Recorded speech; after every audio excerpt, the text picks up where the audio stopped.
Good afternoon. Welcome to Blakey's Bootroom and a very happy new year to you all from all of us here. Happy New Year. Chaps, Nathan and Steve in the studio as always to look ahead to 2015. We're still doing this show, are we? I'd forgotten about it. It's been Blakey's extended Christmas break, you know. Don't blame me. About 3 weeks in Barbados again. Don't blame me. Terrible. Who was off last week? Are we back by popular demand or just back, right? we're back whether you like it or not. Let's leave it at least nothing's happened while we've been away. I know.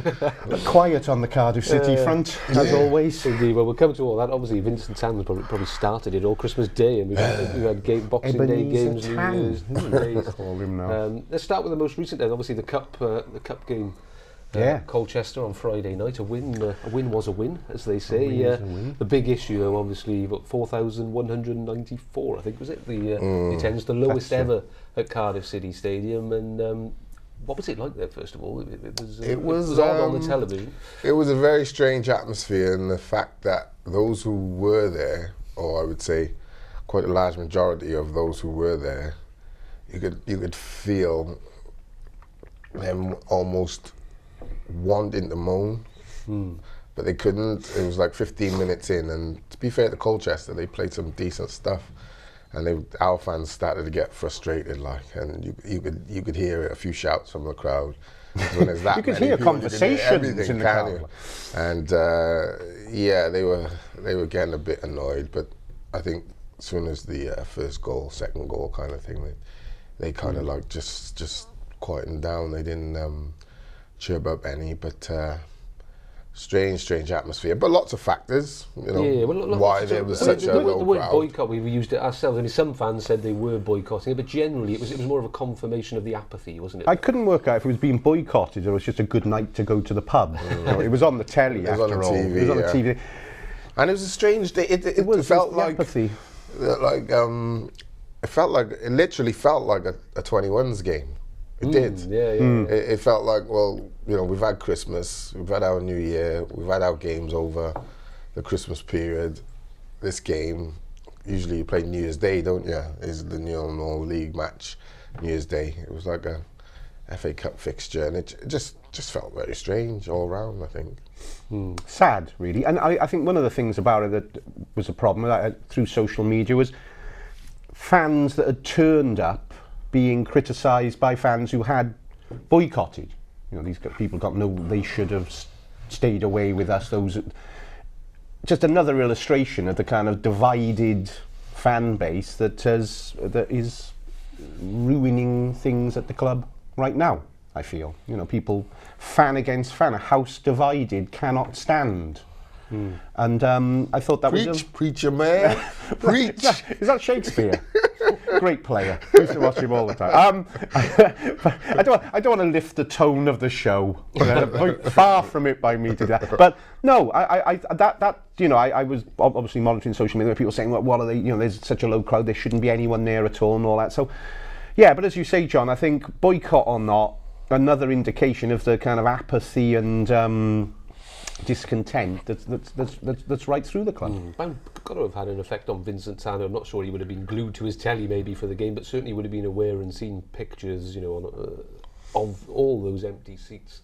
Well, like I said, I think the worry is that it becomes like a frequent occurrence at Cardiff, and next season then the season tickets are down to maybe 12,000 or something.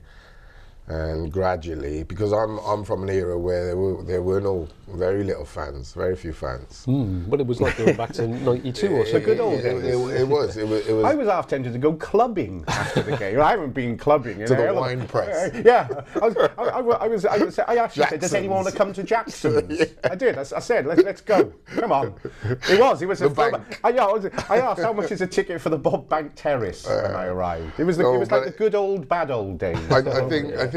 I think that's just like an inkling of what could be. So my advice would be to take heed of that situation, look at it, those running the club, look at it, and don't think to yourself that can't happen because Cardiff is a big club. Trust me, like I said, it was third division or it was second division. They got relegated to the third. And then they went back up, but going back up, you had 20,000. Going down, and languishing in the third division, people had basically had enough. 2,500 on International Rugby Day, 1,800, 2,000. Yeah. It was normal to me. I mean, I knew no different. No different. So it didn't make any difference. Playing in front of 2,500 to me was a difference from playing that or playing in front of like 60 people for the under-18s. So it was a great step up for me. It was an illustration of it feels like the year started, 2004 started. Wasn't it a year to the day Solskjaer was appointed that Colchester game, I think. Strange. And they just played Arsenal on New Year's Day, and there was, are we going to stay in the Premier League? I don't know about you, but a year on, it feels like they've gone back like 10 years. Do you know what I mean? It's like there's 4,000 fans there. We're apparently paying 100 grand for a player. I mean, no offence to the player, but do you know what I mean? Everything seems to have sort of gone. Honestly, I keep expecting Rick Wright to launch a bid to take over soon or something. Or something. Craig Middleton to appear on the team sheet, but which is funny to me in a way, but sad at the same time. I think. Obviously very interesting days in a month or so ahead. Planned protests at the end of the month ahead of the Derby game on the 31st, of course. I just feel like worn out by it. I feel for the fans. I feel for both sets. Both sets sounds wrong. There are both sides. There are those who will always go and support because that's just their nature, and there are those who, I suppose every man, they say, has a cut-off point, and woman has a cut-off point, and will say, well, no, enough's enough. I want to stand up for what I believe in, and I believe in this. So neither party is wrong, but, when you're, like, we've spent the first 10 minutes talking about non-football, basically, and it's, like I said to Terry the other day, it's becoming very, very tiring, like, talking about Cardiff, because there's so many different factors around it rather than just concentrating on how we play. Yeah. And whether we've won and dissecting the game. We're having to dissect the club. And I mean, we can do it, but that's not really what we're here to do. We're here to talk football. Yeah. So it's like I say, we have to do it because it's part and parcel, but it is becoming very, very... However unlikely it may be, and leave this aside for a second, if Vincent Tan was to turn around tomorrow and say, go on then, you're right, we go back to blue, does that solve it then, do you think? I think it solves a lot. I think it goes a hell of a long way to healing the rift. I mean, and it's such a simple thing, I think, to do as well. I think there's many people who will still, even if that were to happen, who would still say no, well, that man's at my club, which is something you can see. I mean, to go over old grounds, like Blakey was just saying, you do find yourself in it. I think for many as well, the colour is one thing, and that's everybody's been affected in a different way by that. You say cut-off points, as Blakey was saying. The other thing has been... The badge is big. Yeah, the badge, but also I think some of the proclamations that were made when the rebrand was being forced through, because let's be honest, I mean, despite what anyone might say, I don't think anyone was shouting from the rooftop saying, great, here comes the rebrand. It was forced. When that happened, there were a lot of promises made and a lot of things said, and people swallowed a very bitter pill maybe on the back of those proclamations. And I think what's turning a lot of people's heads now is the fact that some of those things have not transpired, despite the rebrand actually going ahead. And I think in many ways, for a lot of people, your floating voter, if you like, that's the thing that's finally turned them. That's been the cut. I know I'm firmly in that camp. I think not the penultimate interview, Mr. Tandon, when he said like he had put the money in and the deal was that the rebrand was part and parcel, and he asked the fans. Well, he didn't. It was a decision taken internally by the club and certain people. It wasn't like put out to the vote, because there was already the people against that idea, because that's just something you don't do. Money doesn't mean you can come and change badges and kits. Those are like what you die by if you're a football fan, if you're a football player. So it's just a continual. It is depressing, battle. Isn't it? That we're going on about. It's a new year. It's a continual battle. New year, new thing, same old. Do you know? I just think. I think to myself, hold your hands up. Okay, whether you've put 200 million in or not. Okay, so you have to accept, or so you have to do something that you don't want to do. So you have to change the club that you've bought back to its original colours. Give it back its original badge. You have to swallow a bit of pride, perhaps. Identity back. Put together all the fans again as one, united. You've got your manager. The pressure's off him with the rebrand situation and the kit. You've got no people complaining about that. All we focus on is the team. Put someone in alongside the chief executive to help with footballing matters. Do that again up alongside the chairman, a non-executive director on the board, possibly, to give a bit of direction. And away you go. And I would say within 12 months, things will gradually turn back into a position where you can then seriously think about going for promotion again. But right now, it's like drifting one way or the other, and nothing's getting solved. And I say, I've been in football a long time, sooner or later, it'll do that. The trapdoor will open, sometimes when you least expect it, and away you go. Yeah, I mean, let's look at the football end side of it, because this all provides the backdrop to what Russell Slade is trying to do, and it's clearly having an effect. He's hinted as much that it's far from the ideal formula for success to have such. I think the expression used was you much better to have everyone, was it pulling in the right direction, or something like that. So I think he said, I mean, his record now, I think statistically in the league is actually worse than Solskjaer's, or pretty much on the same top. Well, no, and a lot of Happy people New Year! Welcome to the Bootroom. There's a fair few fans questioning him. Is that fair? Well, I mean, right now, no win in 5 league games. Is it 13 goals in the last 4 games? 13 goals in the last 4 of those leagues. Watford was awful, wasn't it? Charlton before that. Watford was a dismissal, was a battering, wasn't it? I mean, and Watford was, and Charlton before that, I was lucky enough to get up early on Boxing Day and go and cover that. And that was an incredible game in that I remember they went 1-0 up. They were 11 against 11. They were controlling it. They deserved to go ahead. The opposition get a player sent off, quite rightly, for a very poor challenge, and I remember tweeting at that point, 1-0 up, down to 10 men, we can get a draw out of this, like as a joke, as a joke. What are your jokes? My jokes are like hilarious, obviously. And the next minute, in the second half, you couldn't believe your eyes, because Charlton absolutely got the bit between their teeth. I know.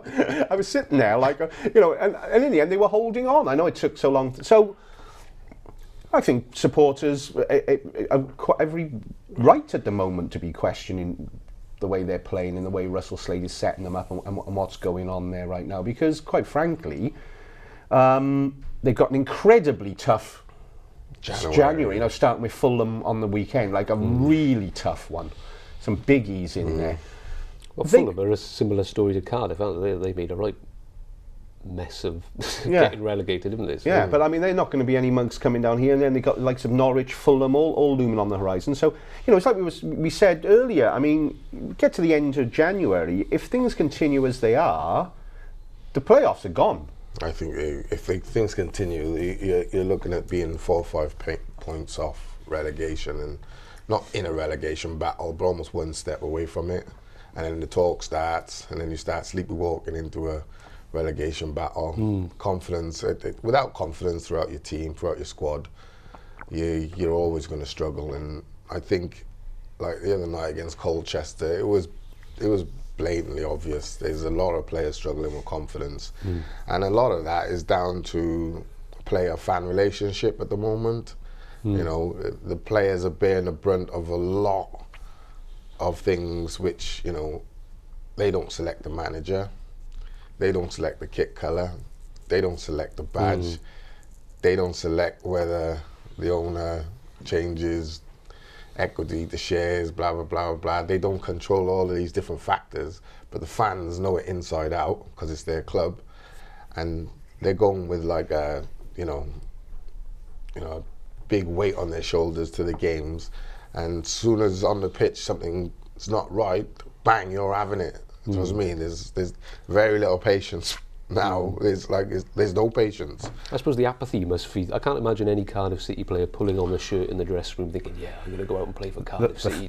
Pulling on the famous they're not getting that from the fans. Well, no one wants it, do they? It's not something like I always say, like internally in football as a player. Do you know, if you were a badge kisser, we used to say if you kissed the badge at Cardiff and then we were at, say, Sheffield, and you came to play for Sheffield and you kissed the badge, you can't do that. You can only kiss one badge. Do you know what I mean? If you're a badge kisser, you know, you can only kiss one badge.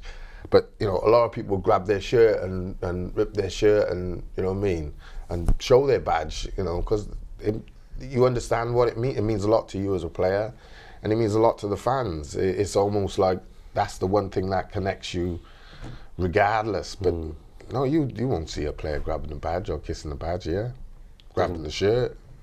No way, not the red one anyway. That's the problem, isn't it? No matter who lots of different brings problems. in January, no matter who what the we players say, are. John, there's lots of different problems.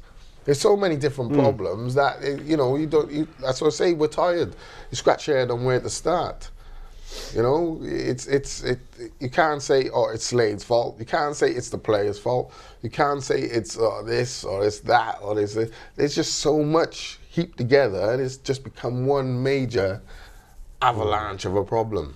I think something that might unite them, and I got, you know, obviously, is the protest.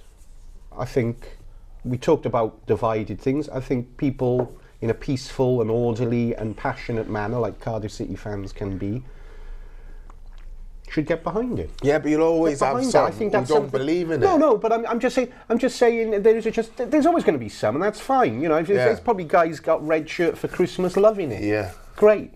You know, if you're into that, great. But I think the vast majority, you know, pushing it there. Take it off to the mental asylum.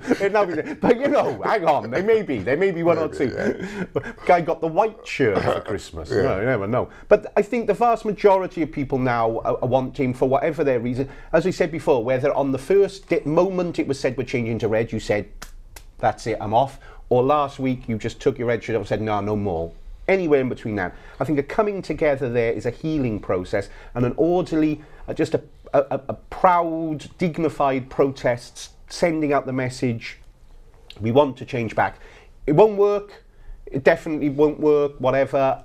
I just think the fact that it's done is good. I'm not talking for man in the barricades or anyone getting overexcited. I'm just talking about man, woman, child, everyone going out there before the derby game like supporters associations are called for, and just saying, you know, enough is enough. If you're happy with the red, fine, go along to the game and enjoy yourself. But I just think with the vast majority of fans now are unhappy with it, and I think it's time that people came together and peacefully said that, showed that to media and everyone else. What about the team then? Talking about the football. Here we go. Talk about the problems. Changing the subject. Problems on the pitch. Where do you start? I suppose is the old thing. January transfer window as well opening. I don't know whether you want to start at the front or the back. Let's start with the front maybe. Makeda was again given the starting spot against Colchester. Again, really anonymous. Flattered to deceive. Kenwyn came on. Obviously scored the goal with his first touch, I think it was, wasn't it? Header, which was great. And Islam Farouz, the Chelsea youngster is in Cardiff training with the side this morning after a late night phone call to Russell Slade last night. Apparently he turned down the chance to come and then changed his mind later on apparently. Yeah, I think that was, to be fair to the lad, I think that was down to more of his agent situation. But I've done some digging on him. Good player apparently, number 10.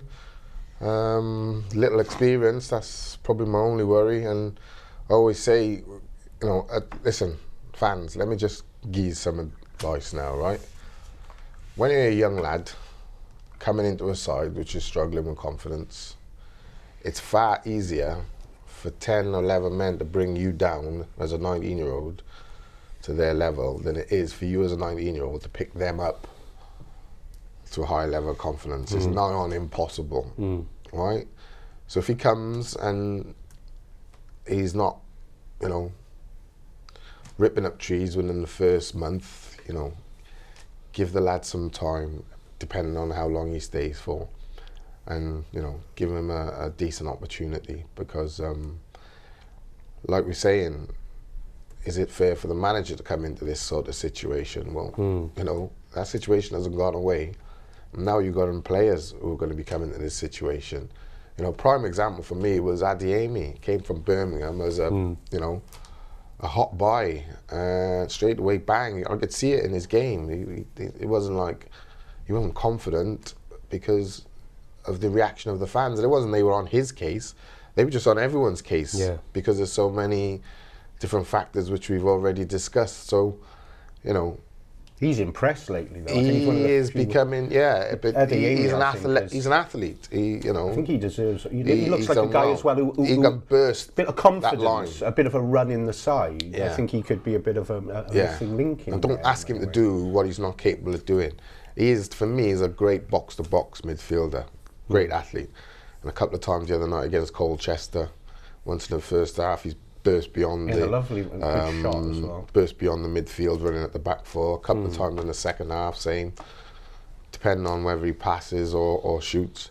But it's what you need, that person who can break the midfield line or break even beyond the defensive line, because we hardly see that anymore. But this kid coming in from Chelsea, going back to the kid from Chelsea. Yeah, I think he's more on trial apparently this week, isn't he? I don't think there's anything done. I think it's a case of one. He's there for the weekend. He'll have discussions throughout it. Russell Slade having a look at him. I don't know. Blakey knows more about him than me because of his links with Chelsea and things. He's Scottish, believe it or not, isn't he? He played for Celtic. He doesn't convince. Just the I don't want to write him off. It's just the idea of him doesn't convince me. If you know what I mean. A 19-year-old guy was he been in Malta, was it, or something? Greece, I think. Greece, was it, or Cyprus? I mean, I'm expecting other signings. I'm expecting other signings. You never know. Right now, he doesn't. A 19-year-old inexperienced guy doesn't sound like the guy you need. Doesn't fit the bill. No. If I was looking at a striker, I'd be looking like a 28-year-old guy who's played in League One, Championship, and whatever. That's the kind of guy I would be thinking of. So, but I remain to be, convinced and proven wrong, as usual. But he doesn't sound to me. I don't envisage him signing and bursting straight into the first. Well, that's what I'm saying. It's It's harder for a 19-year-old to carry a team of, experienced players who are struggling with confidence. What about the Makeda conundrum then? If it is a conundrum, is he just not very good? Is that the long and the short? He hasn't done it. He had a run in the side. The one thing he cannot complain about is that he hasn't had chances. He had loads of chances. He hasn't done it. I think if you look at Makeda's history, he's follows a similar pattern. Do you know what I mean? I think he had probably his best spell in probably 3 or 4 years at Birmingham. But that aside, his career has followed a very similar pattern. Goes to a club, does alright, drops off, ends up moving on. And I always say for players like him and like Lafondra, who's like a super sub, if you like it, once you get that opportunity to become the mainstay at the club, you kind of have to put down some roots and really, find a home and settle down. I always say like Wayne Routledge at Swansea, went round and round and round and round. Find a place, set down your roots, and look to stay there for 4 or 5 years, because what happens is your career just ends up fizzling out. Do you know what I mean? Because that's what it's, regardless, forget the money, that's what we're here to do, is play football first and foremost. Do you know what I mean? And I think, I've always said, Makeda for me is a jack of all trades. He's a decent finisher, he's decent in the air, he's decent hold-up play, he's got decent pace. But he's not a master of any of them. Can't get more than 4 out of 10 off Tucker in the ratings at the minute. Well, bring up the ratings, man. I say, like, I thought I got away with it. How Cardiff play, to me, I just think Kenwyne Jones is ideal for how they're going to play at the moment, and the players they got at their disposal. What you do is, I think in this transfer window, if he's going to play 2 up front or whatever, he changed it. We'll come on to that now, but 2 up front there, you need someone to work with Kenwyne. That's what you do. Kenwyne Jones is your star striker there. That is beyond no doubt that he is head and shoulders above anybody else in that department there right now. He's at the least start of the slate. Just the start. So you build your side around him. Let me just say, my worry is, then, my criticism of the manager would be, why have you seen that? Do you know, like Arsenal fans say about Arsene Wenger now? Like, I hear fans who say, well, I've been watching football for 5 years only, and even I can see Arsenal need a defensive midfielder, a centre-back. But Arsene Wenger just totally pushes away and says, no, that. And I hear fans saying, well, that worries me. Do you know what I mean? And that's what worries me, is maybe, because remember speaking to you, and Makeda was the manager, and crikey, he was the guy who caught it. He was handed the shirt. That's what I just said about him. You can't complain about not being given a chance. He was given the start. He was told, so then my worry is, you're the man. Jones was on the bench. I know he'd come back from abroad. Before Makeda come to the club, I think everyone knew what kind of player you were getting from Makeda, but it was seen that the manager seen something extra, which I was thinking, okay then. He's obviously settling down roots here. He's got a home, blah, blah, blah. He's no longer going to drift club to club. Maybe we're going to see this coming out in the wash. Early on, there was some doubt about how Cardiff were going to play, wasn't there, under Slade? I think, looking at it now, I think Kenwyne Jones is the perfect fit for what they're going to try and do. And the players they've got. He said, to come back to my original point, he's there, this transfer window, I'd love somebody who would work with him. An experienced kind of guy who can buzz around Kenwyne Jones. Just that is the man they need. An experienced, what do you call him? Number 10, and a fellow striker who will totally complement knockdowns. Can if he's going to play forward, can look.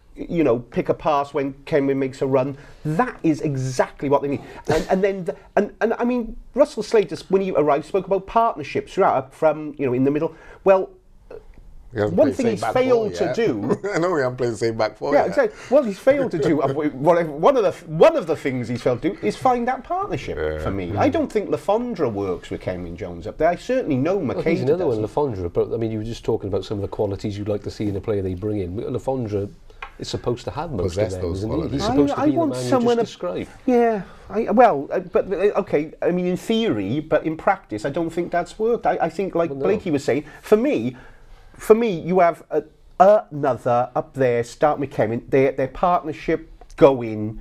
Kenwyne. So you show me up the goals. You have Lafondra on the bench, where he's always liable to come on and get you. The problem is because Russell Slade can't find a partnership up front, right? There's not enough goals, which then puts pressure. So then the midfield, you look at and you think, well, why aren't you providing goals? Well, I've said time and time again, there's not enough legs in midfield, and to play 2 in modern day football against 3, 2 without pace as well against 3, you're always going to struggle. So that puts more pressure on. And then at the back, you've not found your back 4 yet. So one problem leads to the other, the next one leads to the next one, and right through the central structure of your team, you've got no cohesion. Yeah? Well, isn't the back 2 that's Turner and Hooch? No, not Turner and Hooch. Turner and, great film. Turner and Morrison, isn't it? Is it? No. No. Well, Morrison haven't played for 3 games, 2 or 3 games. So it's not Morrison. Well, it looks he like scored it two could and then be, got dropped. Turner and Well, Connolly came in against Colchester. Yeah. I know your colleague Terence Phillips is very keen on a Turner-Connolly partnership at the back. he's keen on a lot of things, Terry. We best not go into them, but not on a family show. But I mean, what? Well, I mean, okay then. Well, for all this talk of partnerships, Well, it's looking like we haven't found one successful right. partnership. So he hasn't. So he's searching for a good formula, yeah. Okay. Yeah. Because he's not picked the same back four at all yet. The two centre half partnerships. The two centre half partnerships. The two players. He hasn't found whether it's Manga and Turner and Connolly, Morrison and Manga, Morrison and Turner. They just not had it yet. And then the central midfield, we've had a two for so long, but it doesn't work. It doesn't work. You're not getting enough possession of the ball. As soon as you mention that, the Whittingham question starts flickering on. Every time we talk about it, you just get this. And then up front, you've got a problem where Makeda is not full of confidence and is dwindling as before our very eyes in some games, and Lafondra not getting the goals, so his confidence is dwindling before our very eyes, and that's what I'm saying. That central structure down the team. They're the ones he's got. Maybe do a few comments. We haven't done a few comments, but kind of linked to that. Steve Williams saying, why are we not using Nicky Maynard over a good shout. I've always thought Jones and Never Maynard really would be a good partnership. Maynard's on his way out. His contract's up at the end of the season, and you can pretty much guarantee he'll be gone by the end of this month. I'm not sure. I thought Maynard maybe not quite the player he was. Every time I see him, I know it's unfair because he hasn't been given a run. That's true. That's the thing for me. I don't know. Every time I see him, it's a lazy thing to say the injuries have had him. I'll go for £100 that wherever he goes next, he scores goals. Right? Wherever he goes next, because when you're wanted, you can afford. Because wherever he goes, it'll be that the manager wants him to take him there, so he'll get a start and he'll get a couple of months run. Well, Millwall won. I'll almost guarantee that he'll get goals. Yeah, okay, I'm sure. I mean, a few others then. Christian saying, why do we need Farouz? He can't bring anything new to the club. Why do we need Farouz when we got rid of Dali? That's what I feel. Well, yeah, Is that a question? He's making the point here that he's only really ever played, professional games in Greece, which is, maybe not the greatest standard. Maybe it's better than the Championship. I don't know. No, it's not. No, okay. Another one here. Adeyemi is very similar to Jordan Much. He gives us drive from midfield, and I hope he gets a run in the team. Yeah. Okay. But who knows? Paul saying the lad from Chelsea, that's Farouz, should have listened to his agent and avoided the shambles. That is Cardiff. He's moved Cardiff to a City. poor Blue Jay, maybe we talked about McCabe, not saying as long as the check is in the post, players don't really care today, as they can always move on elsewhere when things go pear-shaped. And Kerry, you'll like this one because it reiterates your point. Lads, forget the strike force. If we don't play a 5 in midfield, we don't have any ball to supply them. Witts and Gunnarsson can only play in a 5 because they're too slow, which is pretty much identical to what you were saying, which lead us on to the style. Anthony saying, could the win over Colchester be the turning point, with Slade finally changing to a 4-5-1 formation? Rowles, he says, outstanding. Adeyemi, very good. Frees up Whittingham a bit, just the one striker. I still take Whittingham out of there. I thought he was incredibly slow. And I just think he's just too slow. The problem they've got is, I don't know, something for you to look at, the percentage of Cardiff's goals this season have come from set pieces. Oh, incredible. Incredibly we absolutely incredible. My point is, gotta be 90%. My point is, you cannot keep a player in a team because he's a good set piece taker, right? Because what it does then is it's like having that player in your team who's the Diego Maradona. You all look to him and think, right, when he plays, we play. If he doesn't play, we're bang average. Do you know what I mean? So everything's now thought of as, well, we'll get a set piece. Wit's a brilliant corner or brilliant free kick. And I'm saying, like, for me, against Colchester, I wanted to see, like, tempo. They changed the style, but they put probably the slowest player at the number 10 role. I was just like, what are you doing? The number 10 role, he has to... It was evident against, who was it? The lad who was on loan from Tottenham, not Watford. Who did play after Watford? Watford was our last. Brentford. We lost 5. Bournemouth, they lost Bournemouth, 5-3. they lost 5. Brentford, we lost 3. 3-2. And they had a little number 10. I can't remember his name, but he was from Spurs on loan. And he's really dynamic, quick, you know, fast, good passing and all that. In that number 10 role, you can't... I just like... Oh, it's so frustrating. That was the You've player gotta I'm have talking about. If you're playing that system, Yeah, that you've Ken gotta went have a up there, is dynamic that's player what they in the number need, 10 is role. that guy. If You they're know. going to play with and I agree, I think with the 5 in there, It's I like- think Colchester can be a watershed Don't game. do- Because I thought you got Adeyemi. No, let me looked finish. good. Let me finish. The problem was, right? You're trying to do something, and you're not actually practicing what you're trying to do. You've just done it and put it out there. So against Colchester, who was a lower league club, struggling with confidence themselves, they had like the first 20 minutes. You know, it was nicer watching them than it was watching us. You know, we should have been pressing the game high. Do you know what I mean? You got to practice that. Right, Ken Wynn, sort the 2 centre halves out. Right, Kadeem, make sure the full-back doesn't come. Nooney, make sure the other full-back doesn't come. As soon as the keeper rolls out, press. Right, Adeyemi, you can go and press your man in midfield. Wits, you sit... I would have had Wits at the other end of the 3. I would have had him sat in front of the back 4 to be able to spray the pass, like a Steven Gerrard, the quarterback role.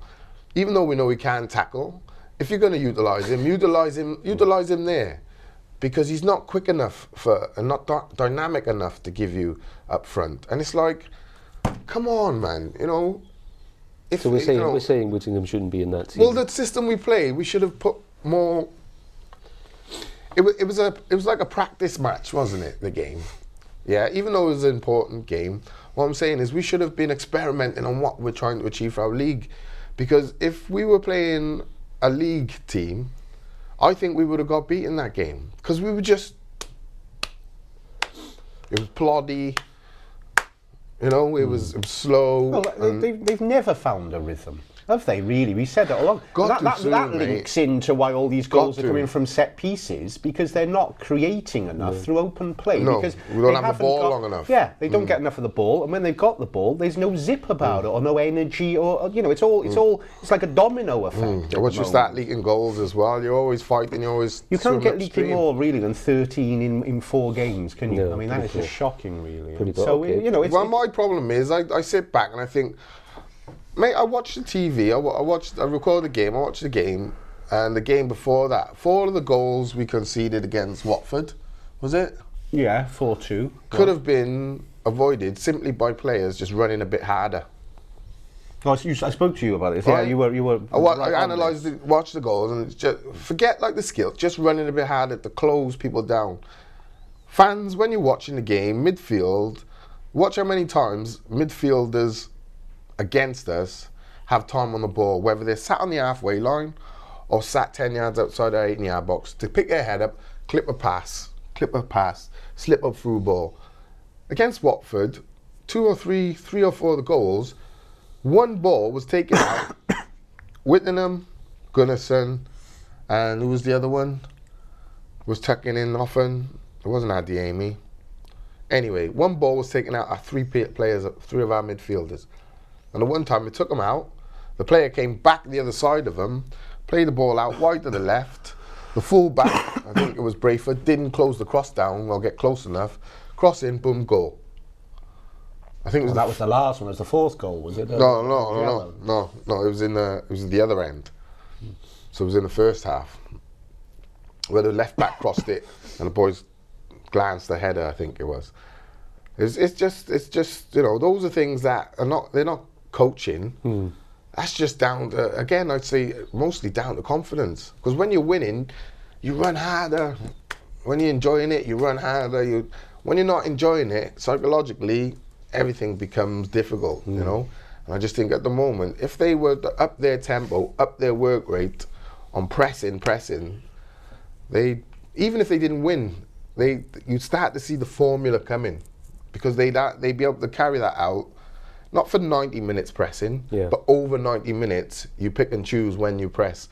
And over the course of a month or 2, you start to see the wheels start turning forward, and then winning the ball higher up, so it's further away from your goal, closer to the oppositions. More goals will come from open play. It sounds simple, but you know, for me, Simples indeed. Yeah. A few comments. Steve said, I fully agree with Nathan on Wits. He doesn't offer enough through the games. Another one from a different Steve, saying playing Whittingham is like playing with 10 men sometimes.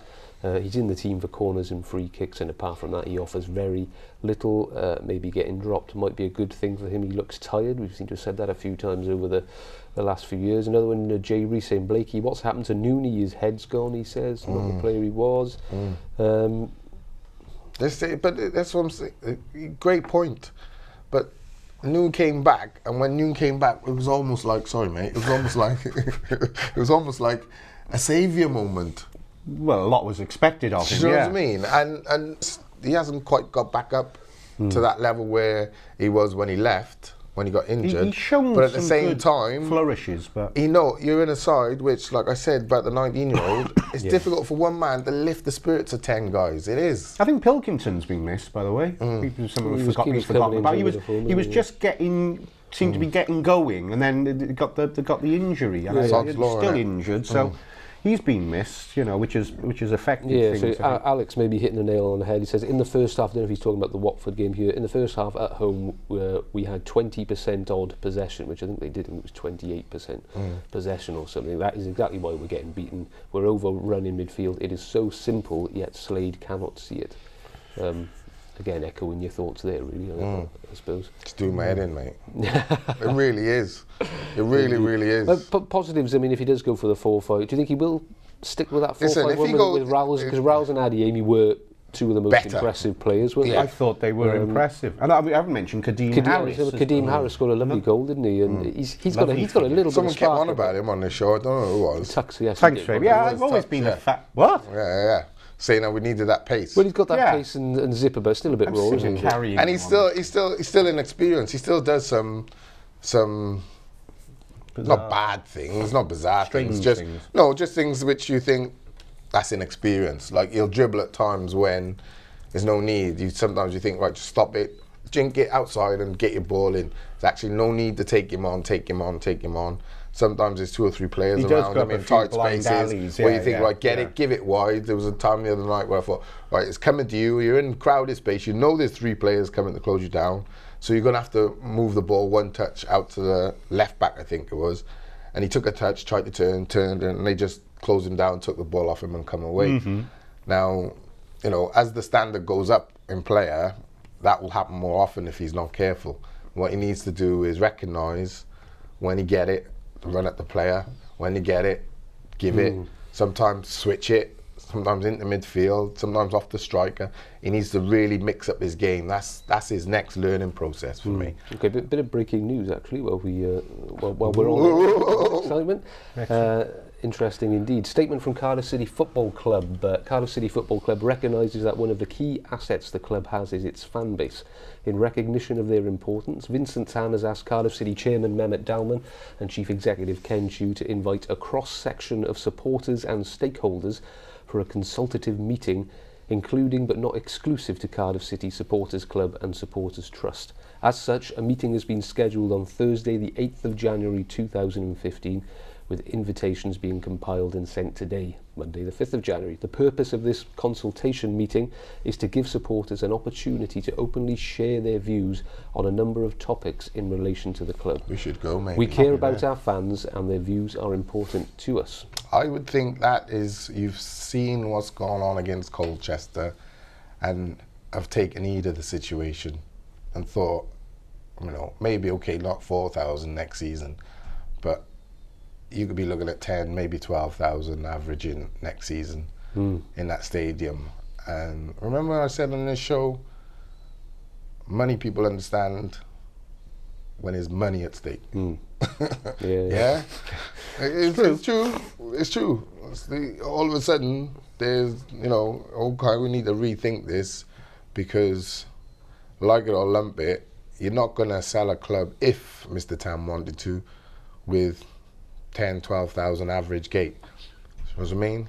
It's even further away from an asset for somebody. So You know, yeah, that I think doesn't. that's quite a significant statement. I Yeah, think that is a that's very very significant. because that is one of the first times ever they've almost acknowledged that there's a problem. Thank you. You know, they've actually said we, you know, hang on, Thank yeah, you. there is a discontent in the ranks, and we're going to, and you might say that maybe the combination of the boycott and the threat of the protest have finally Kicked in. finally achieved something. I do hope that meeting is, you know, you sometimes worry about some, you know, who's invited to it and who's excluded from it, and people get their noses put out of joint and this and that about not thing. I do hope that's a really constructive. Is it by invitation only? Meeting. It is by, well, it is, it says, yeah, by invitation. You know, I hope the right I'm sure people we'll, are invited and everybody is, you know, I hope the problem that comes sometimes is that, as I said earlier, the divide between the ranks sometimes sets fan against fan, and so you do hope that there's a consensus of opinion.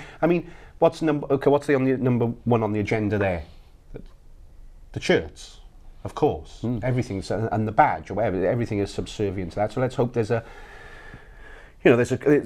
serious representation of where we are right now, because as we said, I agree, 99.9% of fans want to see that change. Let's hope that's reflected in that meeting, and you know, things can move forward from there. But it is really significant, I think, and the first time Vincent, you know, as it said, Vincent Tan has made absolutely. the decision. Finally, after years of seemingly things falling on deaf ears there, perhaps finally, for whatever reasons, whether it be, as Blakey says, the money or just general sense of discontent, finally listening to it. So that's a big thing. Breaking Big on day. the Day boot Thursday, room. big night Thursday. Yeah. You have to wash your hair another night now. You can't go to that. Forget it. No, that sounds promising, which is good. Obviously. Yeah, you can only commend them at the end, and that's what people have been asking for, isn't it? That's great by the club. I mean, everyone's so keen to have a go at the club, and me included, and everybody's been hard not to. But that's something that should be welcomed and a step in the right direction by them now, I think.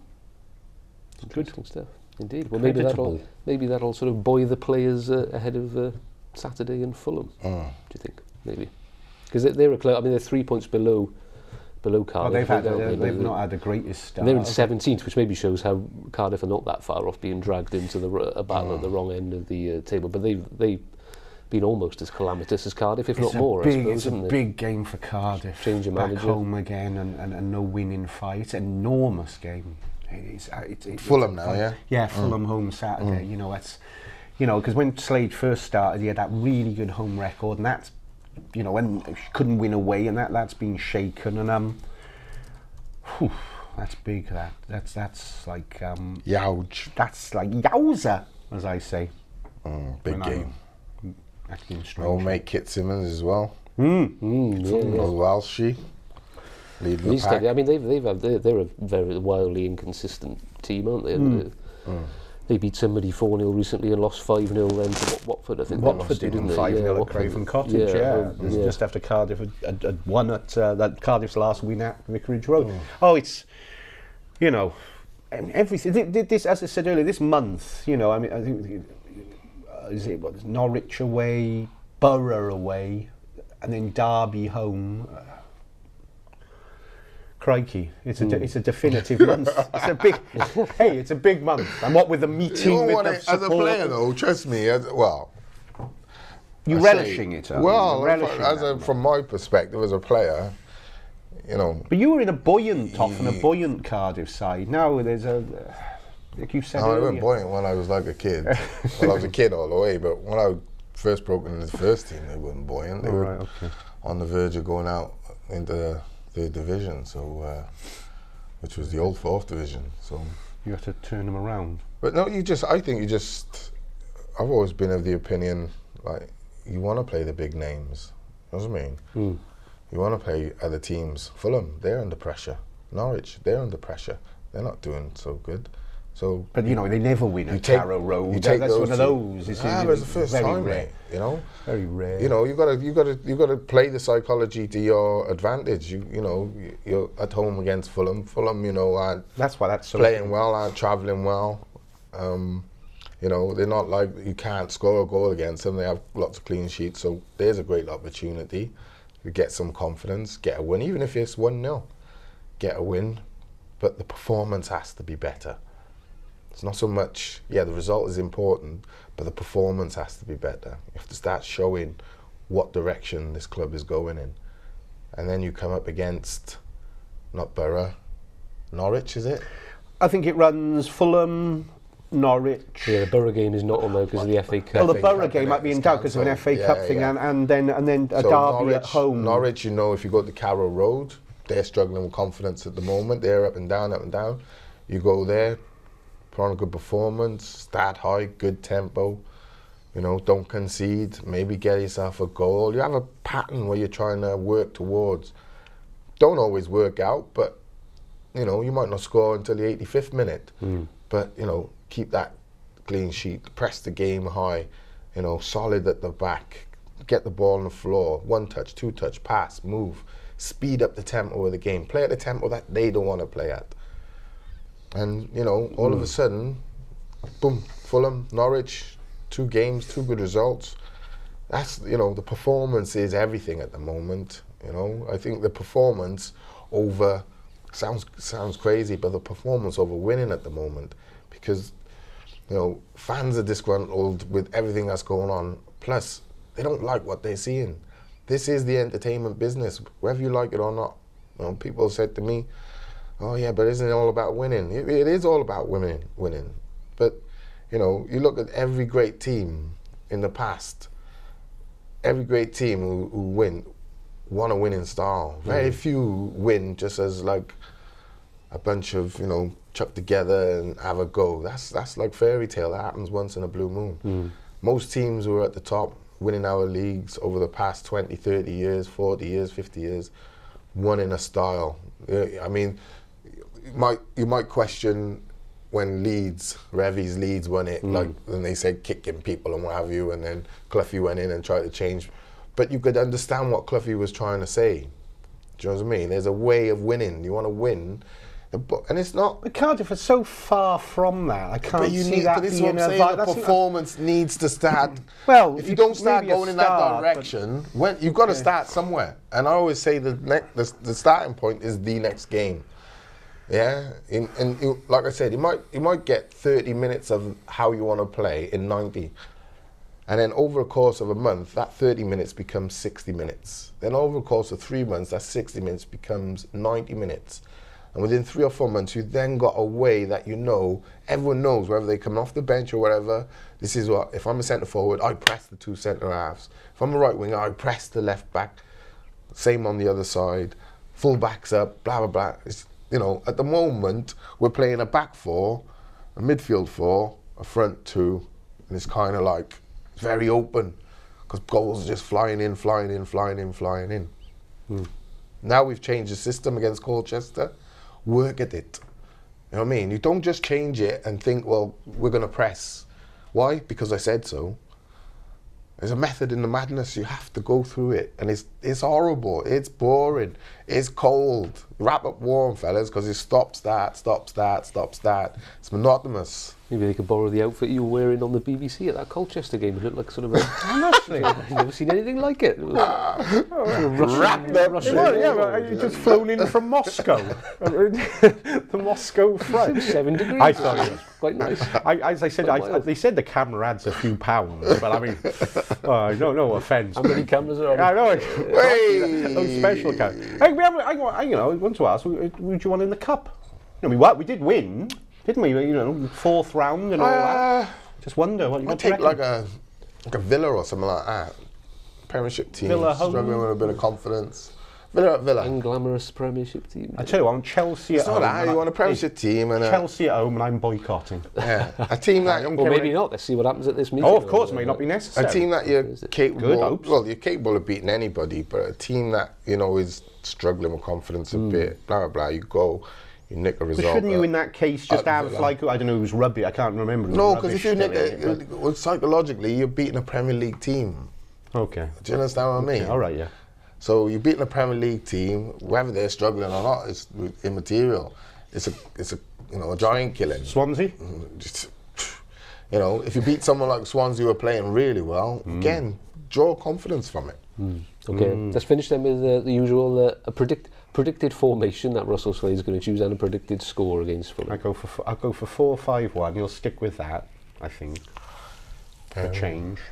I think you'll believe that served him well against. I know it was only Colchester, but you might see that as a work in progress. Take that forward, and with that, I'll go for a 2-1 Cardiff win because I'm very optimistic and wonderful. There we go. And good news coming from the fans meeting on the same day. Some glorious. Fingers crossed. And next Blakey. week's boot room being full of Quickly. joy. New Year's resolution, no more predictions. Okay. Hang on, I've run myself out to dry. You can't. You've got to do it. I'll go for 2-2 draw. 2-2 draw. So your New Year's prediction wasn't to be optimistic; it was to be. I've been too optimistic for too long. You have I been. worry about the goals going in, but that's another thing. Well, that's for Hence why I went 2-2 draw. for another time and place. Another show. Another show. Another Well, show. chaps, I'm good sure there'll stuff. be another one day. We'll leave it there. Thanks for joining us. As usual, thanks for all your comments. We'll be keeping you up to date with that big meeting on Thursday. Not sure of the timing yet. I imagine it's probably going to be an evening thing. People have Well, if to it's work. Cardiff, it's probably So 3 hopefully we a.m. can in the morning. Or hopefully we can get an invite ourselves and bring you some pretty swift updates to all that. And of course we'll be blogging live from the big match against Fulham on the weekend. See you next time.